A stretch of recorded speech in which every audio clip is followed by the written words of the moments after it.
All right, let's jump right in. Today, we're going to unpack an incredibly powerful idea from the author Chimamanda Ngozi Adichie, and it's called The Danger of a Single Story. To really get our heads around it, we're pulling in insights from a whole group of fascinating thinkers. So, let's get started.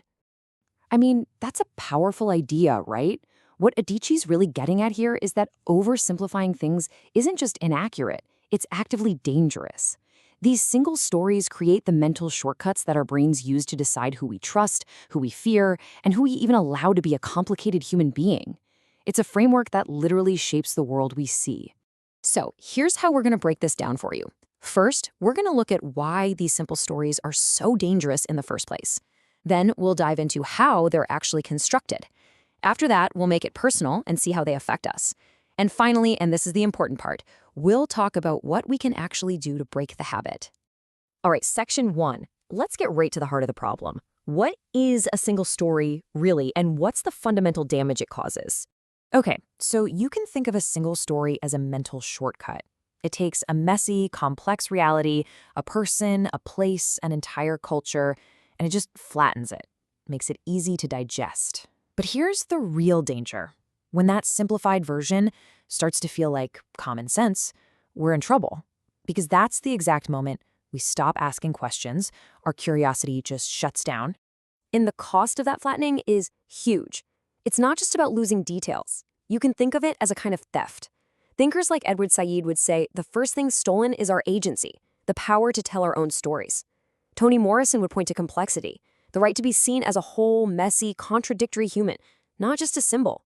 And maybe the biggest loss of all is what Hannah Arendt called plurality, the simple, beautiful reality of human difference itself. So here's the thing. These single stories, they don't just pop up out of nowhere. They're not accidents. They are manufactured.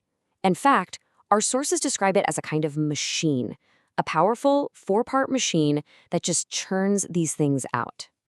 So how does this machine work? Well, it starts with selection. Someone, somewhere, decides what part of the story is worth noticing.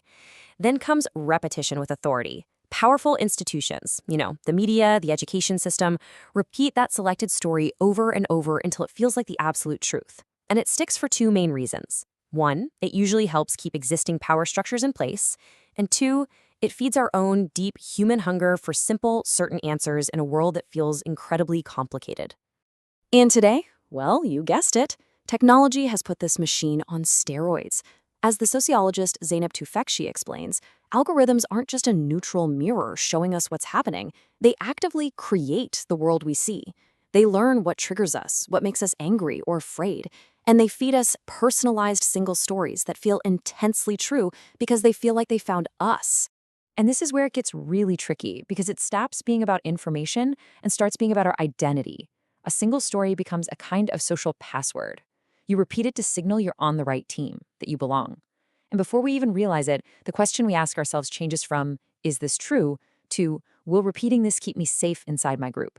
Okay, so we've talked about the big machine out there in the world, but now let's bring it inward. This is where it gets incredibly personal.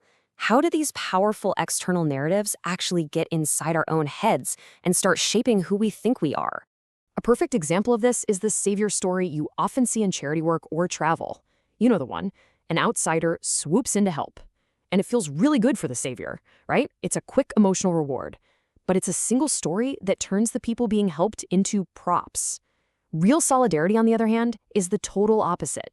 It centers local priorities. It's slow, it's humble, and honestly, it's often kind of boring. It doesn't usually make for a great social media post. So this leads to a really practical question. If these stories are so subtle and so powerful, how can you even tell when you're caught inside one? How do you spot it in your own thinking? Well, here are 4 key warning signs you can look out for. First, certainty arrives way too fast. It's like a snap judgment. Second, the story leaves you with a comforting feeling, either of superiority over someone else or pity for them.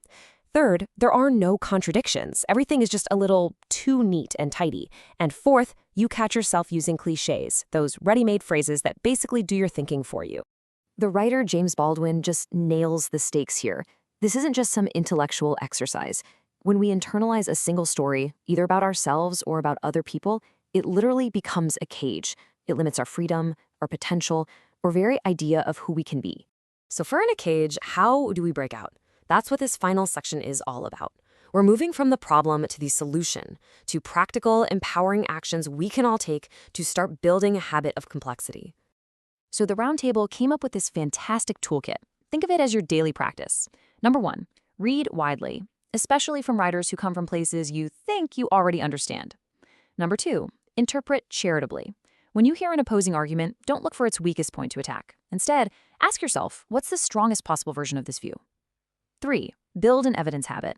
Get used to asking, how confident do I feel versus what can I actually prove? And 4, maybe the most important, talk to real people. Go beyond the headlines and actually have a conversation. Now, there's a common fear that embracing many stories just leads to moral confusion, that it means there's no real truth. But it's actually the opposite. It doesn't mean anything goes. It means you have to do the much harder work of making a judgment with more information, not less. It requires more moral effort, not a free pass. If you only take away one single tool from all of this, let it be this one question. The next time you feel that rush of certainty, that satisfying click, as a simple story falls perfectly into place, just pause and ask yourself, what am I not seeing? And that's really what it all comes down to. The world will always try to sell you a single story. It's easy, it's efficient, it's profitable. They're always going to be there. But as Adichie reminds us, you always have a choice. You do not have to buy it.